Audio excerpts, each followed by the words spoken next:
Okay, so get this. You've got an army, real soldiers, machine guns, the whole military setup, Right. gearing up for battle.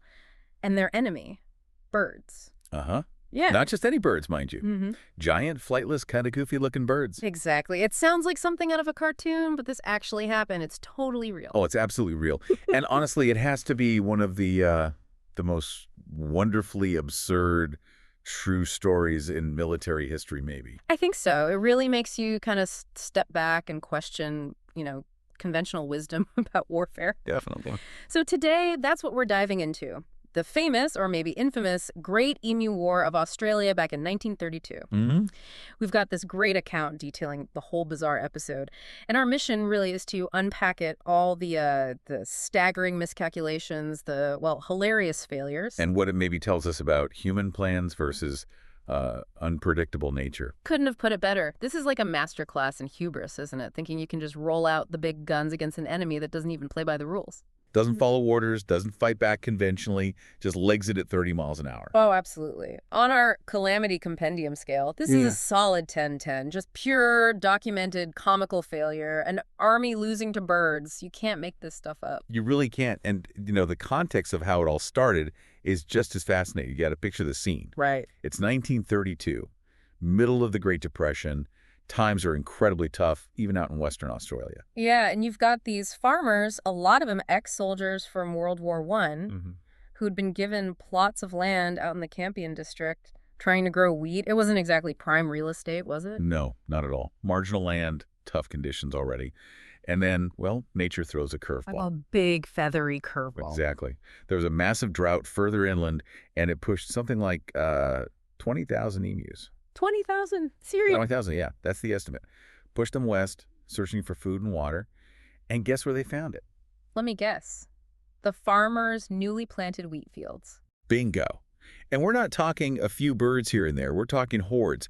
They're trampling crops, eating everything, breaking down fences. Letting rabbits in, which was another problem. Right. It was just devastation for these farmers.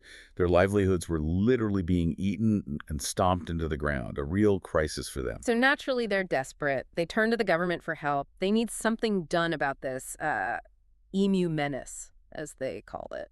And this is where the story takes its first truly wild turn. Because the government's solution wasn't, maybe better fencing subsidies or financial aid or something sensible. It was military action.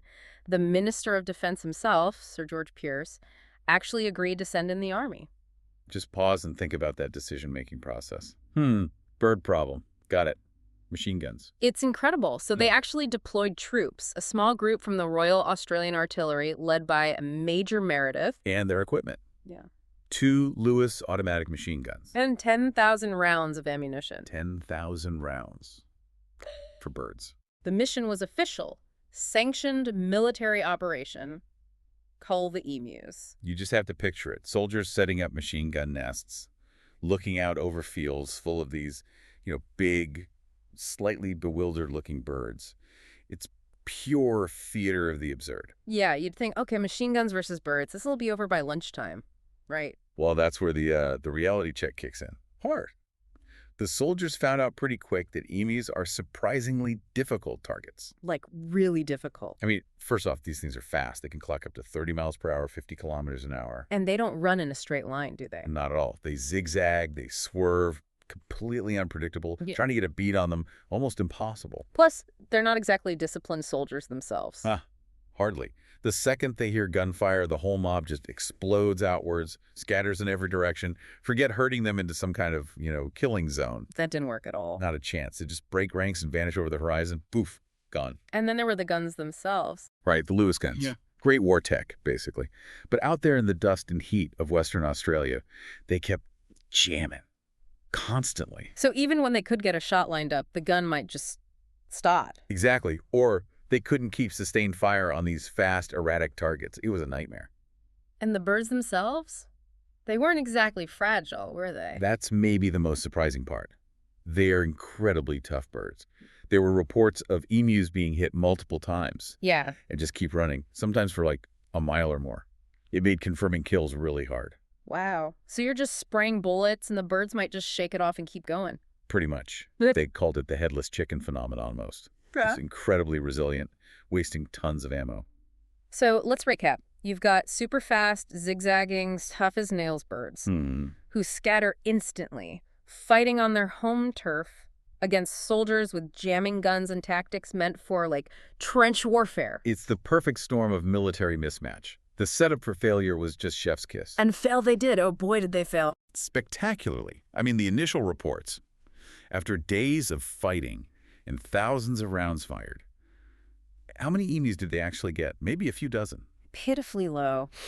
The kill-to-bullet ratio must have been astronomical. Embarrassing, really. And word got out, of course. The press started having a field day. You can just imagine the headlines. Army routed by flightless birds. Emu War generals outsmarted.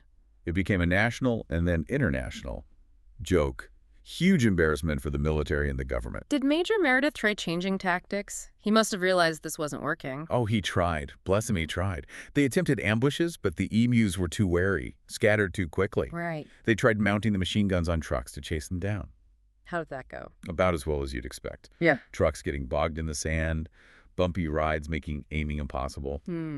It was chaos. Just compounding the failure. Absolutely. Firing into large flocks didn't work either. They just dispersed too fast. And there's the suggestion, isn't there, that the emus actually started to, like, adapt. Not consciously planning, obviously, but... Oh, yeah, in a way. Their natural survival instincts kicked in big time.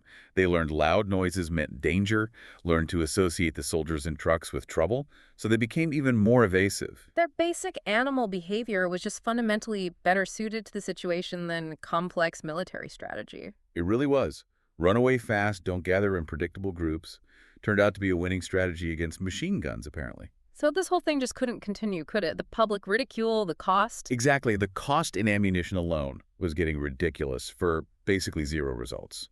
Plus the PR nightmare. So what happened? Well, after about a month of this farce, they just called it off, pulled the plug. And the final score? Army, maybe a few hundred emus confirmed killed, maybe estimates up to 1,000, but still a tiny fraction of the 20,000. Ammunition spent, thousands upon thousands of rounds. Emus still very much there. So the winner, clear and undisputed. The emus, they won the Great Emu War, hands down. Or wings down, I guess. It just became this global symbol of, well, of a modern army getting completely shown up by nature, by birds. Yeah, an international punchline. And a really expensive, embarrassing lesson for the Australian military. You just can't apply standard military solutions to every problem, especially not ecological ones involving wildlife that doesn't understand your rule book. Precisely. The source material we looked at nails it's the perfect example of a plan, maybe with good intentions, maybe misguided, just going spectacularly and hilariously wrong.